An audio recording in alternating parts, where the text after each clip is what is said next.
damn, y'all. Look at this. Boy, look at this. Now, y'all, excuse the background noise. Anybody who follow this channel know that 90% of the time when I make a video, I'm driving. So that's the background noise you hear. People keep asking me, Coach, well, the background noise in the video, because I'm just always driving. And that's how it sounds when you drive. Even my car, you don't make sounds, but you can hear the back. My phone picks up all the amplified background noise, and that's just the way it is. But y'all, look at this. It looked like Blair Cobb put his whole damn hand, his whole arm through AB. Like he punched up out of AB. I'm talking about, man, look, this is pretty bad. But I would say for the last 5 years, 6, maybe 7 years, every single trainer that AB has ever had been telling him one thing: you gotta let your hands go. Like, how many damn times are we gonna have to keep saying this in every single one of his fights? You gotta let your hands go. You gotta let your hands go. You gotta let your hands go. You gotta let your hands go. Like, at the point in time, man, it's time to get AB. Go sit down somewhere. Go sit down somewhere, man. Okay, you're wasting your time. Okay, you can go try to do something else. Maybe you can be a commentator. I don't know. Or get on social media, man. Start making bread on social media. I mean, you got the gift of the gab for it. You can do it. Boxing is not it anymore. It's not. Like, even if Adrien Broner would have been remotely, like, okay, trying to even engage in a fight, like, come on, bro. Come on. Like, dude, you just walking forward and you taking shots. And then you had the nerve to think that you actually won this fight. My brother, you got your ass whooped. Okay? You got your ass whooped. And I'm talking about you got whooped by a guy who not even that skillful technically. You got beat up by a brawler. This guy just came in there. And literally, I'm going to tell you what everybody do when they fight Broner. They attempt to follow the Marcos Maidana game plan. And what it is that all you got to do is outwork him. That's it. If you throw more punches than AB, you can beat him. A regular Joe Blow with no formal training in boxing, who got somewhat of a chin. Hell, you can get a guy out the crowd with a chin. And all they got to do is throw a bunch of punches. They can be sloppy punches. They can be precise. All you got to do is throw more than him and you'll beat him. Like, literally. Like, the guy, it's like he's just there in the ring trying to avoid punishment, trying to avoid getting hit, and just pick up these easy checks. And I think everybody owning him, man. I mean, everybody is on to the hustle. It is what it is, man. This dude, he has no business inside of a damn boxing ring. Has no my name AB and I'm gonna whoop your ass. No. You're not gonna do anything. I mean, folks, look at this. Like, y'all, look. This man got hit so hard. Literally, man. This man thought he was out. This dude got hit so hard. This man already, like, he asleep on his feet. Literally, he looks asleep on his feet. Like, he looks asleep on his feet. Like, folks, I don't know. I guess there's a point in time in your career when you can't pull the trigger. I don't know. There's a point in time that you can't pull the trigger. You know, they talk about this all the time, right, with fighters. They get to a point in time where pulling the trigger is no longer there. They can't do it. You see it in older fighters all the time. They just be in there getting their ass whooped. Y'all remember when it was happening to Roy Jones Jr.? You guys remember that? When he would just hold his hands up in a high guard and just get beat on? Y'all remember that? It's happening to AB. I ain't see AB do anything. He throw a punch or two and that's it. I legit never saw this guy do any freaking thing. I didn't see him do anything. And folks, and it's so bad. This fight was so bad. It was so bad that even people starting to boo. Even, people, his friends in the front row, they were even saying, my N-word. My N-word. Come on, man. Get in there and fight. You said you're ready to die?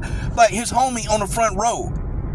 And shout out to AB homie, whoever that was in the front row. He was saying, you said you're ready to die? You said you're ready to die. Well, go in there and die, man. Come on. Man ain't want to throw no punches. Now, whoever that homie is, he probably would tell AB the truth about what's going down. That man in the front row had it right. Bro, you got to throw punches. You got to get in there. You got to fight this dude. He was telling them. AB still doing the same thing, walking forward, holding his hands up in a damn high guard. That's all he was doing. And it just got to the point, dude, I even fell asleep watching this fight. Because I knew that there was nothing that AB was going to do. I already knew. I already understood the formula that he's going to go in there. He's going to keep taking these punches to the head. And he's going to just keep walking forward. Throw a shot or two and say, I blocked most of his punches. Nah, man. Look, Blair Cobb was getting off, and he was getting off good. I mean, Blair was in there. He was working. He out-hustled AB. AB is a lazy fighter. But you got to understand, he fight in the ring lazy. Okay? He trained lazy. Okay? I mean, he lazy with his kids.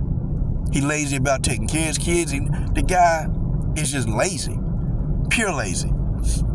His whole career, he built the beginning of his career off athleticism and talent. So AB didn't really have to work that hard.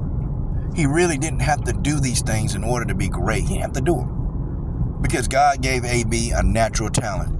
But over all the time of alcohol and parties and women, that stuff caught up with him. And see, all the training that he didn't do, well, it shows up. Every bit of training that this man never did, it shows up. It shows up. And here we have it now.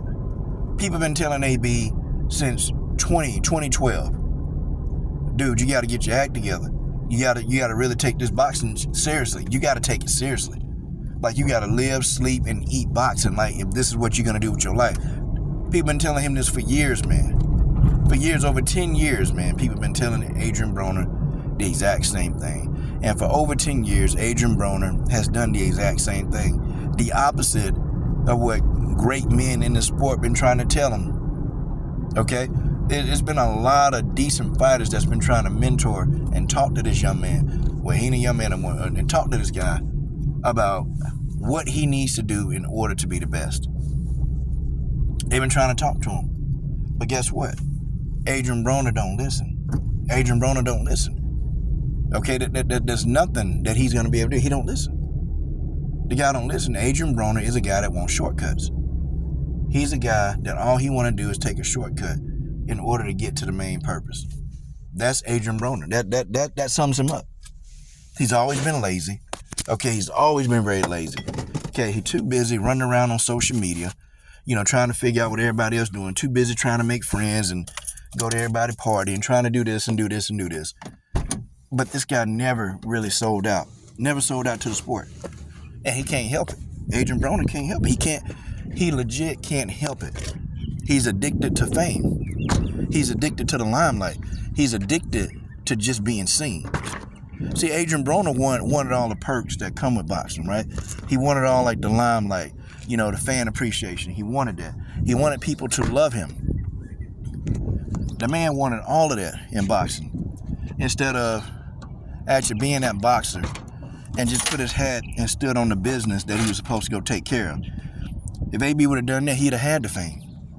When they talk about AB, and I'm going to tell you, they're going to talk about, when they talk about Adrien Broner, they're going to remember that he was an idiot. All they're going to remember and talk about that the guy would get arrested. The guy would do all this dumbass stuff. He would do so much dumb stuff, and people going to remember that. They're not going to remember that this guy, he took any fight, okay? He took any fight that he never turned down a fight. I'll give him credit for that, okay? This guy has never, ever turned down a bout with anybody, okay? And he not trying to. He didn't turn a bout down. He didn't do any of that. He fought the best. He fought everybody that was put in front of him, and I applaud him for that. But the problem is, when you get to that, and when you get to the end of the day, it's what are you gonna do to be the best that you can be? Did you sell out to your craft? Did you really dedicate yourself? We're gonna throw some shot today, young person. Did you really dedicate yourself to everything that you're supposed to do? Did you do it? Because if you have to really think about that question, If you have to think about that, then that means you didn't dedicate yourself to the craft that you say you love.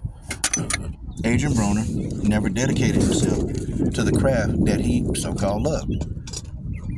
That's boxing. That's boxing. And guys, it's a shame, man, that a guy with so much aptitude to be great, he just took the road of least resistance. He took the fame, the early fame. He took the fame of people just like really loving him, early on, and really appreciating who he is and who he was. He took that instead of going in there working. People, we can call Floyd Uncle Tom, we can call him a bootleg, we can call Floyd anything we want to call him. But I will say, Floyd Mayweather was the epitome of what you're supposed to do at work. And if I had to pattern, if I had anything, if I had to model myself, or if I had to tell any young person, hey, you want to model yourself out to anybody? Model yourself out to Floyd Mayweather. Okay, his work ethic, not his views and not his personality, but model yourself on this man's work ethic. Okay, his work ethic was amazing. This man had amazing work ethic. Really, really good work ethic. So it is what it is. But Adrien Broner, too bad. He's gonna be the story. They're gonna do one of those documentaries on him, and the documentary, like Behind the Fame or Beyond the Glory. Yeah, they're gonna do one of those on him, and people are gonna understand how much of time and just everything that he wasted on just being an idiot.